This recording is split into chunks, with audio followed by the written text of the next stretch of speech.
बे बगदाद शहर दी क्या निशानी, उच्चियां लमियां चीरां हो। तन मन मेरा पुरजे पुरजे, जिवें दर्जी दियां लीरां हो।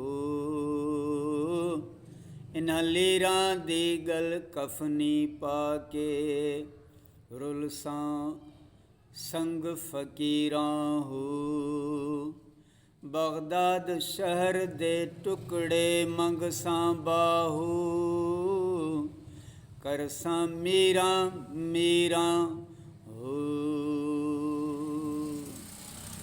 तर्जुमो, मूं वटि बगदाद शहर जी कहिड़ी निशानी आहे? उहा त मुंहिंजी दिलि में वॾा ऐं ड्रिघा ज़ख़्म आहिनि।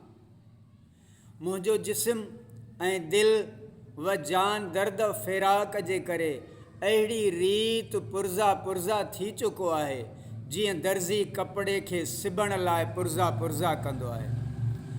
उन्हनि फाटल कपिड़नि जे लीरनि जो कफ़न ठाहे फ़क़ीरनि सां गॾिजी बगदाद शहर ॾांहुं रवानो थींदुसि। ऐं बाहू बगदाद शहर में पहुची उते शहर जे घिटियुनि में दीदार जी तलब करे मीरां मीरां पुकारींदुसि। सम्झाणी, हज़रत सुल्तान बाहू रहमतुल्लाह अलैह सूफ़ियुनि जे क़ादरी तरीक़े सां मुंसलिक आहे ऐं इन करे सैयदना अब्दुल क़ादिर जीलानी रहमतुल्लाह अलैह सां खेसि बेपनाह अक़ीदत व मोहब्बत आहे। ऐं इन ई अक़ीदत ऐं मोहब्बत जो इज़हार पाण जन नसर जे किताबनि में कयो अथनि से इन रीत आहिनि।